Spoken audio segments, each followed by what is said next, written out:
Hello friends, स्वागत है आपका आपके अपने YouTube channel A to Z study में। दोस्तों, आज हम लोग क्लास 10th के हिस्ट्री का एक इम्पॉर्टेंट चैप्टर कवर करने जा रहे हैं। चैप्टर का नाम है the rise of nationalism in Europe. ये chapter board point of view से बहुत ही इम्पॉर्टेंट है और कंपलसरी है। मैं स्टूडेंट से रिक्वेस्ट करूँगा, या तो वो इस चैप्टर को पहले एक बार रीड कर ले, या फिर अपने एनसीईआरटी की किताबें, एक पेपर, एक पेन साथ में लेकर बैठें, ताकि इस चैप्टर को समझना आसान हो और बार बार इसे पढ़ने की आवश्यकता ना पड़े। हिस्ट्री बहुत लोगों के लिए बोरिंग हो सकता है, लेकिन हम कोशिश करेंगे कि इस चैप्टर को बहुत ही इंटरेस्टिंग वे में आपके सामने प्रेजेंट करें। तो आइए शुरू करते हैं। मेरा नाम है सुशांत कुमार और आपके सामने पहले तो ये देखते हैं कि इस चैप्टर में क्या क्या इम्पोर्टेंट टॉपिक्स है जो हमें कवर करने हैं। हो सकता है ये वीडियो 2 या 3 पार्ट में आए। देखिए, what we are going to study in the chapter. इस चैप्टर में हम क्या पढ़ने वाले हैं। The first topic will be the French Revolution and the idea of the nation. सबसे पहले यूरोप में अगर नेशनलिज्म की भावना आती है तो कहाँ आती है? फ्रांस में आती है। तो इसके बारे में इसमें डिटेल में पढ़ना है। फ्रेंच रेवोल्यूशन क्या था, आइडिया ऑफ नेशन कैसे उत्पन्न हुआ। The second topic would be the making of nationalism in Europe. The rest of the Europe में नेशनलिज्म की भावना कैसे आती है, उसके बारे में इसमें स्टडी करना है। The third topic will be the age of revolutions. देखो, हमारे देश में बहुत सारे रेवोल्यूशनरीज हुए हैं, जैसे भगत सिंह, चंद्रशेखर आज़ाद। क्या ऐसे ही कुछ एक्टिविटीज़ यूरोप में भी हुआ था क्या? ज़रूर हुआ होगा, तभी तो है। 1830 से लेकर 1848 तक एक पूरा का पूरा एरा रहा है रेवोल्यूशनरीज़ का। इसको हम लोग डिटेल में पढ़ेंगे।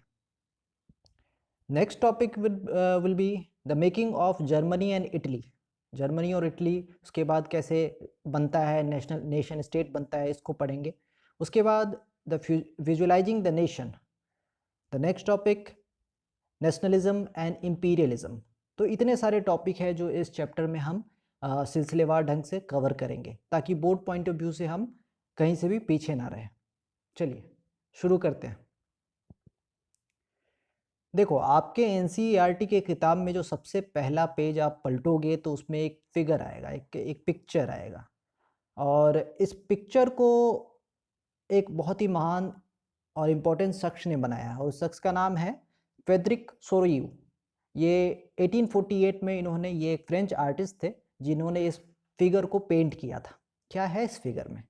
देखो, इस फिगर में आपको एक लोगों का समूह दिख रहा होगा, एक एक ट्रेन के रूप में, एक रेले के रूप में, जिनके हाथों में झंडे हैं और वो एक स्टैचू की तरफ बढ़े आ रहे हैं। एक्चुअली ये स्टैचू ऑफ लिबर्टी है, जो कि एक फीमेल है, और उसके हाथ में एक टॉर्च है, मतलब कि एक मशाल है जो कि एनलाइटनमेंट को दिखाता है। और सब कोई, जो भी पर्सन है, सब होमेज पे कर रहे हैं। और यहाँ दिखाता है कि देखो, बहुत सारे झंडे हैं, बहुत सारे झंडे हैं, मतलब कि सभी का अपना अपना एक नेशनल फ्लैग है। तो अच्छा, मुझे ये सब जानने से पहले एक बात बताओ, क्या यूरोप में पहले नेशन स्टेट नहीं था? क्या पहले देश नहीं थे? आज हम देखते हैं वहाँ हंगरी है, फ्रांस है, ग्रीस है, जर्मनी है, इटली है। तो क्या पहले ये देश नहीं थे? शायद नहीं थे। और इस चैप्टर में हम उसे डिटेल से पढ़ेंगे कि वो देश कैसे देश बना, वो जो नेशनलिज्म की भावना है वो उनके अंदर कैसे आया। अब देखो, ये फ्रेडरिक सोयू ने जो ये पेंट किया है उसमें वो दिखा रहे हैं कि किस प्रकार से अमेरिका हो गया, बाकी देश हो गए, इन्होंने स्टैच्यू ऑफ लिबर्टी को अपना होमेज पे किया, और बाकी लोग भी आ रहे हैं अपना होमेज देने के लिए। और देखो, यहाँ पे बहुत सारे झंडे दिख रहे हैं, इटली का, फ्रांस का, अलग अलग देशों का झंडा है। और ये सब जर्मनी का, इन सब देशों का झंडा है। और ये सब होमेज पे कर रहे हैं स्टैच्यू ऑफ लिबर्टी को। लिबर्टी अपने आप में एक बहुत ही बड़ा शब्द है। लिबर्टी मतलब आज़ादी से होता है, मतलब आप आज़ाद है अपने नेशन को बिल्ड करने के लिए, अपनी थॉट को रखने के लिए। और इसमें ऐसे फॉर्म ऑफ गवर्नमेंट को दिखाया गया है जिसमें लोग के द्वारा सत्ता स्थापित होती है, ना कि किसी मोनार्कियल फॉर्म में सत्ता होती है। मतलब राज शासन नहीं होनी चाहिए। क्या होनी चाहिए? जनता का शासन होना चाहिए। जनता के शासन को इन्होंने परिकल्पना करी है। अब देखो, साइड में एक कूड़े का ढेर दिख रहा होगा, ये क्या है? ये दिखाता है, ये नोटिफाई करता है कि किस प्रकार से जो राजतंत्र है और उससे जुड़ी हुई चीज़ें हैं, जैसे क्राउन दिख रहा होगा आपको, ये सब को कचरे के ढेर में डाल देना चाहिए। मतलब कि they are not the good way to rule the land. ऊपर आपको कुछ जीसस दिख रहे होंगे, एंजल्स दिख रहे होंगे, तो ये देखने आए हैं, ये ब्लेस दे रहे हैं नीचे लोगों की कि this is the right way to go ahead. तो ये उनका एक कल्पना था, जो आर्टिस्ट थे, फ्रेंच आर्टिस्ट, और इन्होंने इसको काफ़ी अच्छे से पोर्ट्रे किया था। और उनके मुताबिक जो एब्सोल्यूटिस्ट जो टाइप ऑफ गवर्नमेंट होता है वो नहीं होना चाहिए। What is absolutist? देखो, इसका डेफिनेशन आपको आना चाहिए। आपके एनसीईआरटी के किताब में साइड में एक बॉक्स बनाकर उसमें लिखा गया है एब्सोल्यूटिस्ट का क्या डेफिनेशन होता है।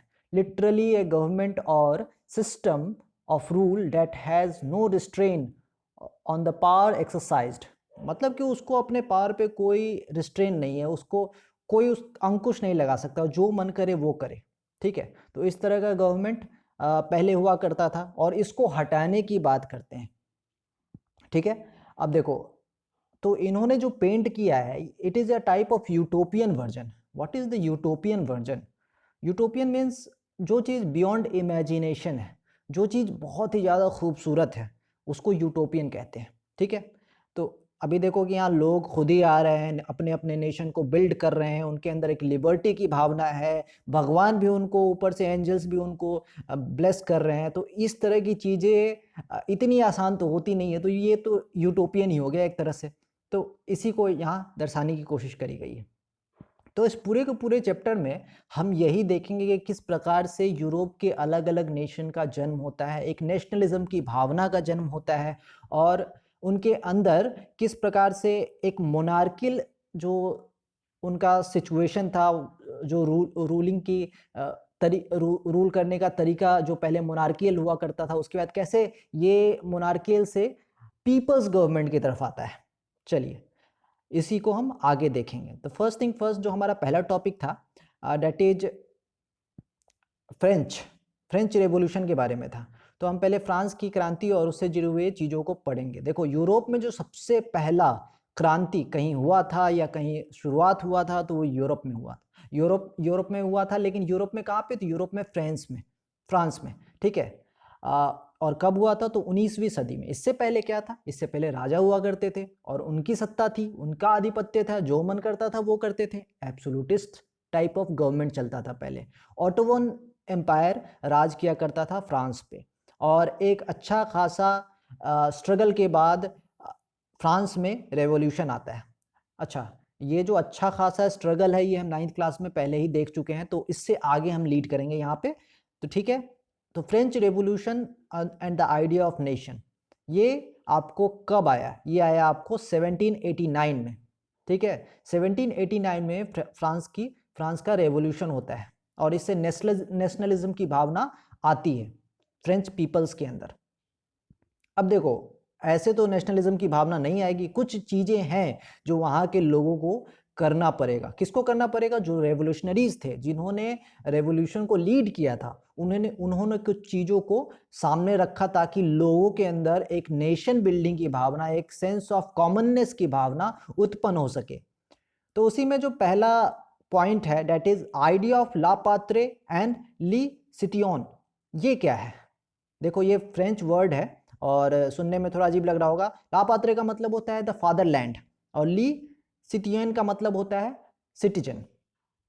मतलब ये जो धरती है, जो फ्रांस की धरती है, ये हमारे पिता के समान है, और इससे एक सेंस ऑफ कनेक्टिविटी पैदा होती है कि चलो, ये धरती हमारा पिता है, मतलब कि अभी हमको इसको अपने पिता के तरह प्यार करना है। तो यहाँ से शुरुआत होती है। देखो, अंकुरित कर दिया गया है, एक जो nation thought of nation building है, वो यहाँ पे अंकुरित कर दिया गया है इसके द्वारा। आगे क्या होता है? देखो, किसी भी देश का झंडा बहुत इंपॉर्टेंट है, परचम, झंडा। देखो, इंडिया है, इंडिया को हम भारत माता कहते हैं, हम उसके बच्चे हैं। हमारे देश के पास क्या है? तिरंगा है। जी हाँ, तो क्या फ्रांस के पास भी तिरंगा है? बिल्कुल। फ्रांस ने भी एक ट्राई कलर डेवलप किया, एक ट्राई कलर बनाया, जिसके अंडर सब लोग एज ए नेशन बिल्डिंग का सपना पाल सके। अब देखो आगे क्या हुआ। State general was elected and renamed national assembly. पहले तो ऑटोक्रेसी थी, राजा हुआ करता था, वो राज करते थे। अब इलेक्शन होने लग गए और स्टेट जनरल इलेक्शन था, उसका नाम भी बदल दिया गया। क्या रख दिया गया? नेशनल असेंबली, मतलब राष्ट्रीय असेंबली। राष्ट्र मतलब पूरे के पूरे राष्ट्र का एक ऐसा असेंबली जिसमें लोग चुनकर आते हैं और वो पूरे राष्ट्र को सर्व करते हैं। ठीक है, अब लोगों को वोट देने की भी अधिकार मिल गई, एक लिमिटेड मायने में ही, लेकिन तो इससे क्या हुआ कि एक एक कॉमननेस आया। अब लोग थे वो सत्ता चला रहे थे, तो नेशन बिल्डिंग का यहाँ पे अब देखो किस तरह से काम चल रहा है। अब आगे देखो, new hymns composed and oath taken. Hymns क्या होता है भाई? हाइम्स का मतलब देखो, हम अपने देश के प्रति जो अपना प्यार है वो कविताओं में, गानों में, गीतों में प्रकट करते हैं। जैसे देखो, हमारे देश का राष्ट्रगान है जन गण मन, जब भी हम सुनते हैं हमारे रोंगटे खड़े हो जाते हैं। जी हाँ, तो ऐसे ही फ्रांस में भी ऐसे हाइम्स कंपोज किए गए, ओथ्स बनाए गए। ओथ क्या होता है भाई? शपथ लेते हैं ना, अपने संविधान की शपथ लेते हैं, राष्ट्रपति हो या प्रधानमंत्री हो, तो वैसे ही वहां भी राष्ट्र का शपथ लेना शुरू किया जाने लग गया। ठीक है, अब आगे क्या होगा? तो आगे सेंट्रलाइज्ड एडमिनिस्ट्रेशन सिस्टम किया जाएगा। जब एडमिनिस्ट्रेशन मतलब कि शासन करने का जो सिस्टम है वो एक सेंट्रलाइज्ड होगा, तो काफी ज्यादा चीजों पे नियंत्रण कर पाना आसान हो जाता है और इससे नेशन को बिल्ड करने में काफी मदद मिलता है। चलो आगे बात करते हैं। Internal custom duties and dues were abolished. देखो, बहुत इंपॉर्टेंट। अब देश के अंदर ही आपको अगर एक एरिया में दूसरे एरिया में ट्रेड करना है तो एक टाइम में आपको ड्यूटीज पे करने पड़ते थे। ड्यूटी क्या होता है भाई? टैक्स पे करने पड़ते थे। तो देश के अंदर कैसा ड्यूटी, कैसा टैक्स, ये तो अच्छी बात नहीं है, तो इसको हटा दिया गया। ठीक है, तो internal custom duties were abolished. आगे क्या किया जाएगा? Uniform system of weight and measures were introduced. देखो, आप कहोगे कि अच्छा, वेट करने का सिस्टम एक जैसा नहीं था क्या पूरे फ्रांस में? जी नहीं, पूरे फ्रांस छोड़िए, पूरे यूरोप में अलग अलग सिस्टम हुआ करता था। और एक व्यापारी को अगर दूसरे व्यापारी के पास दूसरे देश में जाकर ट्रेड करना है तो उसे इतनी जगहों पर टैक्स देना पड़ता था और इतने जगह मेजरमेंट की यूनिट होती थी कि वो सर चकरा के घूम जाता था उसका। तो इतना आसान नहीं था वहां पर ट्रेड कर पाना और फ्रीली। तो इसीलिए जो सिस्टम ऑफ मेजरमेंट और वेट का है उसको चेंज किया गया और उसको यूनिफाई किया गया, एक ही सिस्टम पूरे देश में हो, ये लाया गया। और क्या किया गया भाई? और फ्रेंच जो रेवोल्यूशनरी थे उन्होंने फ्रेंच को कॉमन लैंग्वेज बना दिया। जैसे जैसे देखो, हमारे देश में बहुत सारी भाषाएं हैं, बहुत सारी भाषाएं चलती। अच्छा, इसी पे मुझे एक क्वेश्चन याद आया। हम हिंदी बोलते हैं, जो हमारा जो हिंदी प्रदेश है, उत्तर प्रदेश, बिहार, दिल्ली, झारखंड, इन सब एरियाज में, मध्य प्रदेश, राजस्थान, ये सब एरिया हिंदी स्पीकिंग है। लेकिन अगर साउथ में जाओगे तो उधर आपको अलग अलग वेराइटी ऑफ डायलेक्ट्स और लैंग्वेज बोले जाते हैं। हमारे देश में बहुत सारी भाषाएं बोली जाती है। तो अब मुझे ये बताओ कि क्या हमारे देश में कोई नेशनल लैंग्वेज है? यदि है तो बताओ, कमेंट सेक्शन खुला है प्लीज। तो फ्रेंच को नेशनल लैंग्वेज वहां पे डिक्लेयर कर दिया गया। अब देखो, ये सब तो हुआ, अच्छी बात है। कुछ रेवोल्यूशनरीज आए, उन्होंने फ्रांस में क्रांति करी। और कब करी? 1789 में करी। ठीक है, अब 1789 में क्रांति करी, इसका मतलब क्या है? जो राजतंत्र था उसको हटाकर लोकतंत्र कर दिया। ठीक है, पीपल्स गवर्नमेंट कर दिया। अब देखो, इसी में क्या होता है कि एक नया बंदा, बहुत इंपॉर्टेंट बंदा है, नेपोलियन भाई साहब, ये चुनकर आ जाते हैं और ये फ्रांस को रूल करते हैं 1799 से 1815 तक। 1815 तक। उसके बाद क्या होता है देखेंगे हम। देखो, इन्होंने पावर गेन किया था 1799 में और ये क्या बन गए थे? Become the first council.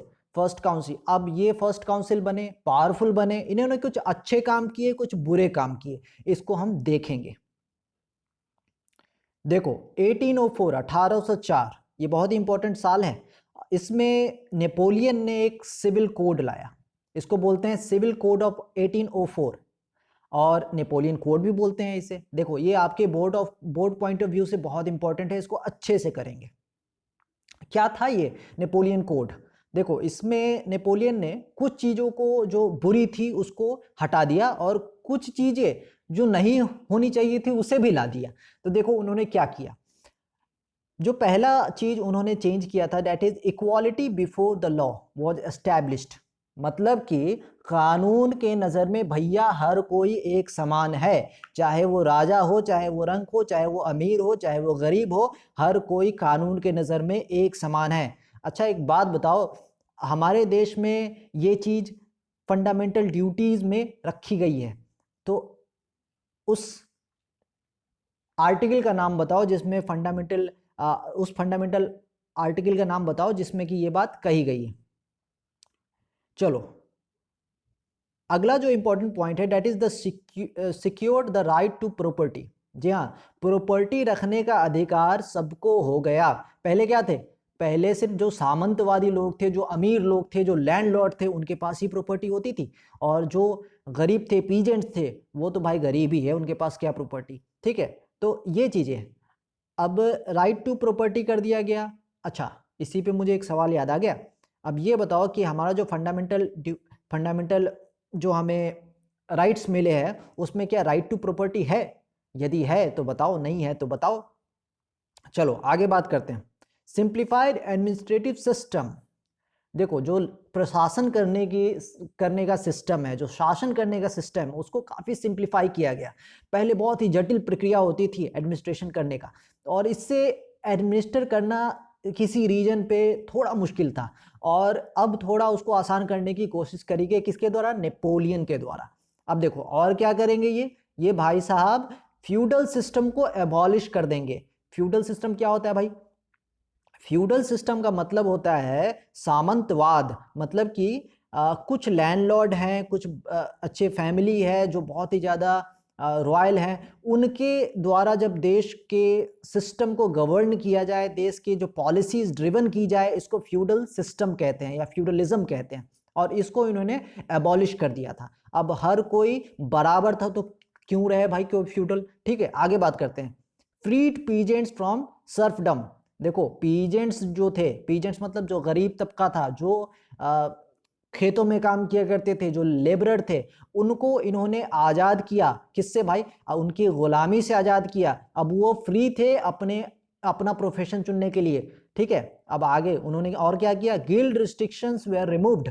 जी हाँ, गिल्ड रिस्ट्रिक्शन को रिमूव्ड किया गया, और अब ट्रेड करने की पूरी आज़ादी थी, हर कोई जहाँ चाहे ट्रेड कर सकता था। फिर क्या किया उन्होंने? Transport and communication system were improved. जो ट्रांसपोर्ट सिस्टम था, कम्युनिकेशन सिस्टम था, उनको इम्प्रूव करने की पूरी कोशिश करी गई। और इससे क्या होगा कि हम देश में फ्रीली मूव कर पाएंगे इधर से उधर, और इससे कहीं ना कहीं सेंस ऑफ भाईचारा डेवलप होगा एक रीजन से दूसरे रीजन के बीच में। ठीक है, उसके बाद देखो नेपोलियन ने इतने सारे अच्छे काम तो किए, लेकिन कुछ बुरे काम भी उसने किए। क्या बुरे काम किए भाई? तो Napoleon took away the political freedom. उसने सारे के सारे सत्ता की जितनी पावर थी वो अपने हाथों में ले लिया, सेंट्रलाइज्ड कर लिया। मतलब सारे के सारे पॉलिटिकली पावर थे वो उसके अंदर निहित हो गए थे। अब उसके आगे कोई नहीं बोल सकता था। अगली बात जो उसने खराब करी थी, इंक्रीज्ड टैक्सेस। जी हाँ, उन्होंने कर लगा दिए थे, और भारी कर लगा दिए थे। देखो भाई, एक तो आप फ्यूडलिज्म एबॉलिश कर रहे हो, चलो अच्छी बात है। आप ट्रेड करने की आज़ादी दे रहे हो, चलो अच्छी बात है। लेकिन आप क्या कर रहे हो? टैक्स बढ़ा रहे हो। इससे आम जनता पे काफ़ी बुरा प्रभाव पड़ेगा, ये अच्छी बात नहीं है। आगे क्या किया उन्होंने गलत? उन्होंने सेंसरशिप को इम्पोज किया, फोर्स किया। सेंसरशिप क्या होता है भाई? सेंसरशिप का मतलब होता है आप अगर सत्ता में हो और आपके खिलाफ कोई बोलता है तो आप उसको बोलने से मना करो, डेट इज सेंसरशिप। या आप उसको डिक्टेट करो कि आप उससे क्या बुलवाना चाहते हो। तो देखो देखो यहाँ पे नेपोलियन एक ऐसा फॉर्म ऑफ गवर्नमेंट ला रहा था जो जिसको आप डिक्टेटरशिप कहते हैं। वो जो बोले वही करो, अगर नहीं करोगे तो भाई आप तो जेल में जाने वाले हो। ठीक है, तो इस तरह से सेंसरशिप लाया वो, ये अच्छी चीज बिल्कुल नहीं थी। ठीक है, और क्या किया इन्होंने किया पीपल्स को फोर्स कि आप फ्रेंच आर्मी ज्वाइन करो। फ्रेंच आर्मी को ये स्ट्रांग बनाना चाहते थे ताकि वो आसपास की टेरिटरी को जीत सके, और इसीलिए इन्होंने फ्रेंच आर्मी में लोगों को फोर्सफुली भर्ती करना शुरू किया। अब ये तो भाई जबरदस्ती की बात हो गई, तो ये भी गलत था। तो इतने सारे चीज उन्होंने किए, कुछ अच्छे थे कुछ बुरे थे। चलिए, यहाँ हम लोगों ने नेपोलियन के बारे में पढ़ा। अब देखो इतने सारे चीज जो वो करते हैं, तो ऑब्वियसली आसपास की जो रियासतें थी वो अब भी राजतंत्र चलता था वहां पे यूरोप में, ठीक है। तो जो ऑस्ट्रिया थी, रशिया थी, प्रूसिया थी, ये सब ना एक कॉन्फेडरेशन बनाते हैं और इन्होंने किस पे हमला किया? नेपोलियन के खिलाफ युद्ध छेड़ दिया और इसमें नेपोलियन की हार हो जाती है, ठीक है, 1815 में। ये हम लोग आगे देखेंगे।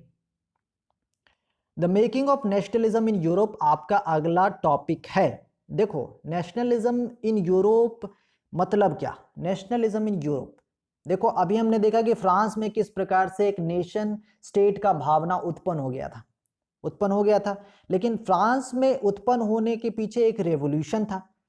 तो जो फ्रेंच रेवोल्यूशन था उससे बाकी के देश भी कुछ सीख सकते थे, बिल्कुल सीख सकते थे। और जो फ्रेंच पीपल थे, जो फ्रेंच आर्मी थी, वो अलग अलग देशों में जब जाती थी तो वहां के देशवासी उसका स्वागत भी करते थे कि किस तरह से ये पीपल्स के द्वारा चुनी गई सरकार है, ना कि एक ऑथोरिटेरियन मतलब ऑटोक्रेसी वाली सरकार है, ठीक है। लेकिन बाद में उन्हें पता चला अच्छा नेपोलियन कुछ सख्ती भी बरत रहा है। अब देखो, तो the making of nationalism in Europe जो हमारा टॉपिक है, इसमें क्या था? इसमें यह था कि 18वीं सदी के मध्य में अगर आप देखोगे यूरोप के नक्शे को, तो ये पता कर पाना बहुत मुश्किल है कि कौन सा देश था कौन सा नहीं था। आज जो हम लोग देश देख रहे हैं उस तरह का देश बिल्कुल ही नहीं था, अलग अलग क्षेत्रों में सब रियासतों में बटी हुई थी। और जैसे जर्मनी, इटली, स्विट्जरलैंड जो आज हम देखते हैं, ये अलग अलग किंगडम्स हुआ करते थे, अलग अलग डचेज हुआ करते थे, अलग अलग कैंटोन्स हुआ करते थे और इनको अलग अलग रियासत रूल करते थे। देखो जो eastern and central Europe were under autocratic monarchies, ठीक है, जो ईस्टर्न और सेंट्रल यूरोप था वो ऑटोक्रेटिक मोनार्कीज हुआ करते थे और उनके अंदर भी बहुत सारे डिफरेंट डायलेक्ट्स को बोलने वाले लोग, डिफरेंट रिलीजन को मानने वाले लोग एक साथ रहते थे और इतना आसान नहीं था पूरे के पूरे यूरोप को यूनिफाई कर देना, ठीक है। यही चीज यहाँ पे लिखा हुआ है। देखो एग्जाम्पल में हंगरी का दिया गया है। हंगरी जो देश है वहाँ की पॉपुलेशन ज़्यादातर, जो आधी पॉपुलेशन थी वो मैगैर बोला करती थी और अदर हाफ है वो वेराइटी ऑफ डायलेक्ट्स बोला करती थी। तो यूरोप में इतना आसान नहीं था नेशनलिज्म को बिल्ड कर पाना, ठीक है, क्योंकि उनके अंदर अ सेंस ऑफ कॉमननेस कुछ था ही नहीं, द ओनली टाई। लेकिन कुछ तो था, क्या था भाई? कि देखो एक राजा है और राजा तो हर जगह है, चाहे वो कोई भी हो, कोई भी भाषा बोलता हो, लेकिन उसने सताया तो सबको है, हर भाषा बोलने वाले को। तो एक चीज था कि एक ऑपरेसर था और कुछ मजबूर लोग थे जो उससे दबाए जाते थे। तो ये एकमात्र सेंस ऑफ कनेक्शन था जो कॉमन पीपल थे उनके अंदर, ठीक है, उसके अलावा कुछ नहीं था। अब हम लोग आगे देखेंगे कि आगे क्या होता है। देखो जो अगला टॉपिक है हमारा, that is aristocracy and the middle class. भाई ये क्या होता है? तो देखो उस समय जो यूरोप था वो बेसिकली दो क्लासेस में बटा हुआ था, लेकिन यहाँ पे एक तीसरा क्लास का जन्म होगा। क्यों होगा भाई जन्म तीसरे क्लास का? तो भाई क्या आ गया था? इंडस्ट्रियलाइजेशन शुरू हो गया था, ठीक है। इंडस्ट्रियलाइजेशन के साथ साथ लोग पढ़ने लिखने लग गए थे। चलो हम इसको एक बाय एक करके देखते हैं। तो एरिस्टोक्रेसी का मतलब क्या होता है? कुलीन वर्ग, जो बहुत ही कुलीन है, जिनके पास पैसे है, जिनके पास सामर्थ्यता है, जो मेजॉरिटी में नहीं है, माइनॉरिटी में है, लेकिन सारे पैसे उनके पास है, सारे धन संपत्ति उनके पास है। तो इस तरह के लोग को एरिस्टोक्रेसी कहा गया, इस तरह के वर्ग को एरिस्टोक्रेसी कहा गया, ठीक है। देखो एरिस्टोक्रेट जो लोग हुआ करते थे वो आपस में ही शादियां करते थे, ठीक है। उनकी फैमिली बॉन्डिंग काफी ज्यादा टाइट हुआ करती थी। ज्यादातर ये लोग फ्रेंच स्पीकिंग थे। अगला जो इंपॉर्टेंट वर्ग उस वक्त था पूरे यूरोप में, डेट इज पीजेंट्री। पीजेंट्री क्या है भाई?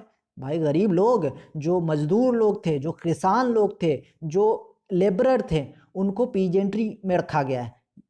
ऑटोक्रेसी, एरिस्टोक्रेसी, उसके बाद पीजेंट्री। अब ये कौन लोग? इनके पास ये बाकी की सारी जनता थी जो कि मेजॉरिटी में थी, ठीक है। Majority of the population were peasantry, और ये गरीब लोग थे, इनको कोई हक नहीं था, ठीक है। तो ये सब चीजें समझना है। उसके बाद एक तीसरा वर्ग उठकर खड़ा होता है। कब खड़ा होता है भाई? ये खड़ा होता है इंडस्ट्रियल रेवोल्यूशन के बाद। मतलब जो इंडस्ट्रियल क्रांति आती है, कहाँ से शुरू हुई थी इंडस्ट्रियल क्रांति ये हुआ था इंग्लैंड से शुरू, उसके बाद फ्रांस और बाकी के देशों में भी फैल जाता है। तो इंडस्ट्रियल क्रांति के बाद एक नया वर्ग उठकर खड़ा होता है, और वो ऐसा वैसा वर्ग नहीं था, वो पढ़ा लिखा वर्ग था। वो डॉक्टर थे, वो इंजीनियर्स थे, वो स्किल्ड लेबरर थे, और वो पढ़े लिखे लोग थे। अब पढ़े लिखे लोग सोच सकते हैं, समझ सकते हैं, उनके अंदर एक सेंस ऑफ फीलिंग होता है, वो लिबरल होते हैं, लिबरल माइंडसेट के होते हैं। तो इन्होंने एक नया सोसाइटी का फॉर्म करने की कोशिश करी, और आगे जाके यही लोग होंगे जो रेवोल्यूशन करेंगे। ठीक है, हम देखेंगे आगे। ठीक है, तो देखो, educated class were idea of nationality gain popular. ठीक है, पॉपुलैरिटी यहीं से मिलती है, आइडिया ऑफ नेशनैलिटी, जो नेशन का भाव है ये यहीं से आया। इन्होंने बोला कि अरे भाई, सारे के सारे पैसे सिर्फ कुछ लोगों के हाथ में क्यों रहेंगे, पैसों का डिस्ट्रीब्यूशन होना चाहिए। एक नेशन स्टेट तब बनता है जब पीपल्स जुड़ते हैं, और पीपल्स को जोड़ने का जो अहम काम है वो मिडिल क्लास ने किया था। ठीक है, अब देखो, हम देखेंगे अगले टॉपिक में कि what did liberal nationalism stand for. Liberal nationalism क्या है भाई? उदारवादी राष्ट्रवाद। उदारवादी मतलब जो उदार हो, जो अंदर से उदारता दिखाता हो, और वैसा राष्ट्रवाद ये मिडिल क्लास लेकर आए थे। अब इसमें क्या है, इसकी क्या कैरेक्टरिस्टिक्स है, ये हम लोग इसमें पढ़ेंगे। देखो, liberalism stood for freedom for the individual, मतलब कि आप एज ए इंडिविजुअल, हर इंडिविजुअल के फ्रीडम के लिए ये जो लिबरल नेशनलिस्ट थे, इन्होंने आवाज लगाया। हर एक इंडिविजुअल, चाहे वो पीजेंट हो चाहे वो कोई भी हो, हर एक इंसान बराबर होना चाहिए, और सबको इक्वालिटी बिफोर लॉ होनी चाहिए सबके लिए। ठीक है, जो याद होगा नेपोलियन ने भी यही कहा था, मतलब यही चीज इन्होंने पेश किया। अब आगे और क्या होता है? The end of autocracy and clerical privilege. देखो, क्लरिकल प्रिविलेज, देखो, the end of autocracy. Autocracy का मतलब जो खुद से शासन करते हैं, ऑटो मतलब स्वयं, मतलब जो राजा महाराजा वाला होता है, ऑटोक्रेसी, इसका एंड होना चाहिए। और जो प्रिविलेजेस मिलती है, जो उनको ऐशो आराम मिलता है, जो राजा महाराजाओं को या जो सामंत लोग हैं उनको जो ऐशो आराम मिलता है, ये खत्म होनी चाहिए, और ये डिस्ट्रीब्यूशन होना चाहिए, वेल्थ का डिस्ट्रीब्यूशन होना चाहिए। तो ये उन्होंने कहा। A constitution and representative government through parliament, ये बहुत इंपॉर्टेंट मांग थी। एक संविधान होना चाहिए, और संविधान लोगों के द्वारा बनाओ, और संविधान में फिर ऐसे फॉर्म ऑफ गवर्नमेंट को चुन कर आना चाहिए, और पार्लियामेंट होना चाहिए, ताकि चीजों को बहुत सुचारू ढंग से, एडमिनिस्ट्रेशन को बहुत सुचारू ढंग से चलाया जा सके, और सबको बराबर का अधिकार मिले। तो ये सब चीजें हैं जो लिबरल नेशनलिज्म लेकर आती है। ये तो चलो पॉलिटिकली डिमांड हो गई। उनका एक इकोनॉमिक फ्रंट भी था। इकोनॉमिक फ्रंट क्या था? In the economic sphere liberalism stood for the freedom of market. Market मतलब बाजार, बाजार को फ्री करो भाई, किसी एक फर्म को ही सारी बेचने की या मार्केट करने की वो कैपेसिटी नहीं होनी चाहिए, सब में डिस्ट्रीब्यूट करो, मार्केट फ्री होनी चाहिए सबके लिए। And the abolition of state imposed restrictions on the movement of goods and capital। जी हाँ, जो गुड्स है, जो कैपिटल है, पूंजी, कैपिटल को पूंजी बोलते हैं, गुड्स मतलब जो सामान होता है, इसका जो मूवमेंट है वो स्टेट ने इसको इम्पोज किया गया था, इसको रिस्ट्रिक्ट किया गया था, और इसको लिफ्ट करने की बात करी इन्होंने। इसके बाद क्या किया इन्होंने एक नया ज़ोल्बोरिन बनाया, एबॉलिश टैरिफ बैरियर। ठीक है, और इससे टैरिफ बैरियर को एबॉलिश करने की बात करेगी। Reduce the number of currencies to 2 and promote a network of railways and stimulate mobility. देखो, इन्होंने क्या किया कि जितने, देखो उस वक्त उस एरिया में बहुत सारी करेंसीज चला करती थी। करेंसीज मतलब मुद्रा। ठीक है, अगर आप हंगरी जाओगे वहाँ एक अलग मुद्रा है, अगर आप फ्रांस जाओगे वहाँ एक अलग मुद्रा है, तो इतनी सारी मुद्राओं में वैसे भी ट्रेड करना मुश्किल होता है। तो उन्होंने मुद्राओं को बहुत ही लिमिटेड कर दिया, और कितना पर सीमित कर दिया? सिर्फ 2 पर सीमित कर दिया, और साथ ही साथ रेलवे के ग्रोथ को स्टिमुलेट किया, ताकि मोबिलिटी मतलब आवागमन बहुत ही फ्रीली हो पाए। तो ये कुछ चीजें हैं जो लिबरल नेशनलिज्म के बाद यूरोप में बहुत ही तेजी से ऊपर की ओर आया। ठीक है, ये जो ज़ोल्वरीन है ये 1834 में कस्टम यूनियन के तौर पे इसको बनाया गया था। चलिए अब आगे के टॉपिक पे हम बात करते हैं। देखो आगे है न्यू कंजर्वेटिज्म आफ्टर 1815। 1815 के बाद जो यूरोप है वहां पे एक नया रूढ़िवाद, कंजर्वेटिज्म मतलब रूढ़िवाद का जन्म होता है। अब भाई ये रूढ़िवाद क्या होता है? ये होता है एक ऐसा बिलीफ सिस्टम होता है जिसमें कि हम बिलीव करते हैं कि जो पहले था वही बेस्ट था। मतलब जो पहले ऑटोक्रेसी चला करती थी, जो राजतंत्र था जिसमें कुलीन वर्ग के हाथ में सत्ता हुआ करती थी, चर्च के हाथ में सत्ता हुआ करती थी, कुछ रिस्पेक्टेड फैमिली थी उनके हाथों में सत्ता हुआ करती थी, जो पुअर थे वो पुअर ही रहे, जो अमीर है वो अमीर ही रहे। ठीक है, हायरार्की मेंटेन हो, ये सब चीज जो है वो कंजर्वेटिज्म कहलाती। नेपोलियन के मरने के बाद जो वहां के कंजर्वेटिव थे, जो हमने आपको बताया कि नेपोलियन कब हट गया? 1815 में नेपोलियन को बैटल ऑफ वाटरलू के बाद उसको हटा दिया जाता है। बैटल ऑफ वाटरलू आपको पता ही है कि बहुत सारे देश थे जो कि नेपोलियन से खुश नहीं थे, आसपास के देश, और उन्होंने नेपोलियन के खिलाफ लड़ाई लड़ी। उनमें कौन कौन से देश थे? ब्रिटेन था, रशिया था, क्रोएशिया था, ऑस्ट्रिया था। ये सब देशों ने एक कलेक्टिव लड़ाई लड़ी नेपोलियन के खिलाफ और उन्होंने नेपोलियन को हरा दिया। उसके बाद ये जो लोग थे इन्हीं को हम कंजर्वेटिज्म, इन्होंने ही कंजर्वेटिज्म को वापस लेकर आया यूरोप में। ठीक है, अब देखो इसके बाद क्या होता है कि यूरोप में इन्होंने कंजर्वेटिज्म को वापस लाया, मतलब कि पुरानी सत्ता बहाल हो। लेकिन ये जो लोग थे इन्होंने नेपोलियन को देखा था और इन्होंने कुछ चीजों को एडमायर किया था जो नेपोलियन ने किया था। मतलब कि अब गुलाम को आजाद करो भाई, पीजेंट्स को सर्फडम में मत रखो, क्योंकि वो अगर आजाद रहेंगे तो इकोनॉमिक प्रोस्पेरिटी होगी। मिलने जुलने पे पाबंदी मत करो, ट्रेड करने पे पाबंदी मत करो। ठीक है, और लेकिन बाकी सब चीजें वैसी ही रहनी चाहिए जैसे पहले थी, मतलब राजतंत्र में थी। और अब भी अगर कोई प्रेस है, सेंसरशिप है, उसको सेंसरशिप को बहाल करो। कोई अब उस अथॉरिटी के खिलाफ बोलना नहीं चाहिए। ठीक है, तो ये सब चीजें हैं जो वापस से अब 1815 के बाद यहां पे आ जाता है। कहां पे? यूरोप में।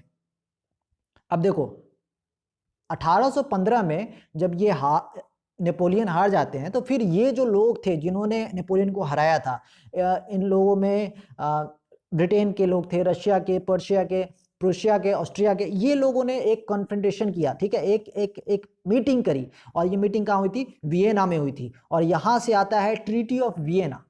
ट्रीटी ऑफ वियना क्या है इसको हम समझते हैं। ट्रीटी ऑफ वियना के तहत जो पहला चीज हुआ था इसमें यह था कि जो फ्रांस में बोर्बन डायनेस्टी जो पहले राज किया करती थी, ठीक है, आपको पता होगा बोर्बन डायनेस्टी हट गई थी, उसके बाद से फ्रांस में रेवोल्यूशन आया था। ठीक है, तो वो जो बोर्बन डायनेस्टी था जो पहले राज किया करता था उसको वापस से गद्दी सौंप दिया जाता है। कहाँ का? फ्रांस का। ठीक है, और फ्रांस में अब फिर से मतलब क्या आ गया? ऑटोक्रेसी आ गई। ठीक है, अब क्या आगे इन्होंने क्या किया? A series of state created on the French boundary for preventing French expansion in future. अब देखो नेपोलियन था, इसने फ्रांस का एक्सपेंशन काफी दूर तक किया और आगे फ्रांस इस तरह का एक्सपेंशन ना कर पाए, इसलिए इन्होंने फ्रांस के बाउंड्री पे बहुत सारे स्टेट्स को क्रिएट करा ताकि फ्रांस आगे एक्सपेंशन अपना ना कर पाए और बाकी लोगों को इससे कोई खतरा ना हो। आगे क्या किया इन्होंने? और इन्होंने मगर जर्मनी कन्फेडरेशन को लेफ्ट अनटच्ड। ठीक है, इन्होंने उसे अनटच्ड रखा। आगे बात करेंगे। मेन इंटेंशन, इनका मेन इंटेंशन क्या था? हम पहले ही जानते हैं इनका मेन इंटेंशन क्या था। Restore monarchy that had been overthrown by Napoleon. Napoleon ने जिस मोनार्की को हटा दिया था उसको रीस्टोर, दोबारा से बहाल किया जाए, ये इनका प्रमुख एम था। अब देखो ये तो हम समझ गए कि ये सब चीजें हुई, 3 क्लास थे, अब वापस से मोनार्कियल फॉर्म ऑफ गवर्नमेंट आ गया। अब हमको पता है कि एक नई क्लास भी यूरोप में पैदा हो रही है जिसका नाम था मिडिल क्लास। अब वो क्या करेंगे? वो रेवोल्यूशन करेंगे भाई, वो तो शांत रहने वाले हैं नहीं। ठीक है, उनके नज़र में तो भाई सब इक्वल है और सबको इक्वलिटी चाहिए, वापस से रूल जो है वो पीपल के मतलब कॉमन लोगों के हाथ में चाहिए था उन्हें, ठीक है। तो यहाँ से एक नया एरा पैदा होता है, द रिवोल्यूशनरीज। ये क्या थे? ये रिवोल्यूशनरी क्या थे? A commitment to oppose monarchical form, मतलब एक ऐसा कमिटमेंट था उनके द्वारा, इन्होंने मोनार्कियल फॉर्म जो राजतंत्र था उसको अपोज करने का ठान लिया, ठीक है। और इन्होंने, और ये कब हुआ? ये वियना कांग्रेस के बाद हुआ, जो वियना ट्रीटी जो हम बोल रहे हैं 1815, उसके बाद रेवोल्यूशनरीज का जन्म होता है यूरोप के एरियाज में। और ये लिबर्टी और फ्रीडम के लिए फाइट करते थे उस एरियाज में, ठीक है। चलो, और आगे हम देखेंगे कि इनमें कुछ इंपॉर्टेंट लोग हुए। यहाँ पे एग्जाम्पल के तौर पे आपके किताब में दिया गया है जुसेप्पे मजीनी का नाम, ठीक है। ये एक इटालियन थे और इन्होंने इटली में काफ़ी कुछ किया। ये इन्होंने सीक्रेट सोसाइटी का फॉर्मेशन किया। अब देखो, ये इनका जन्म जियोना नाम की जगह पे 1807 में हुआ था, ठीक है। और ये मेंबर थे एक सीक्रेट सोसाइटी का जिसका नाम है कार्बोनरी, ठीक है। और इन्होंने फाउंड किया था यंग इटली को, यंग इटली। और फिर बाद में जाकर इन्होंने और भी ज़्यादा लोगों को मिलाकर बर्न नामक जगह पे यंग यूरोप नाम की एक संस्था बताई थी। ये एक सीक्रेट संस्था थी जो कि जो मोनार्कियल फॉर्म ऑफ गवर्नमेंट है उसको उखाड़ने के लिए, उसको डिस्ट्रॉय करने के लिए और वापस से डेमोक्रेसी को बहाल करने के लिए, पीपल्स गवर्नमेंट को बहाल करने के लिए काम करती थी, ठीक है।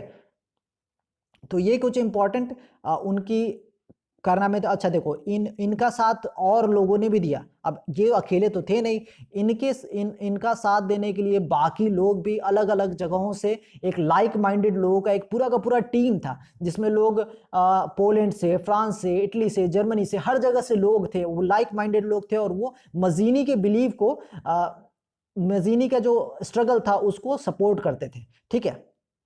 और इसके बाद आप और जानो कि मजीनी जो थे believe in the unification of Italy into a republic, मतलब कि जो इटली है वो एक रिपब्लिक बने, ठीक है। और उसका यूनिफिकेशन, वो पैचेज में ना रहे, उस पर कोई राजतंत्र ना रहे। तो इस तरह से यहाँ से एक रेवोल्यूशनरी वाले जो क्रांतिकारी वर्ग है वो यहाँ से जन्म होता है। चलो आगे के वीडियो में, नेक्स्ट वीडियो में जो इसका पार्ट सेकंड होगा उसमें हम लोग पढ़ेंगे द एज ऑफ रेवोल्यूशन, ठीक है, जो कि 1830 से 1848 तक चला था। अभी तक अगर आपको कोई डाउट है तो कमेंट सेक्शन में लिखो और इसको एक बार पुनः रिवीजन कर लेना और नोट्स जरूर बनाना। चलो, धन्यवाद।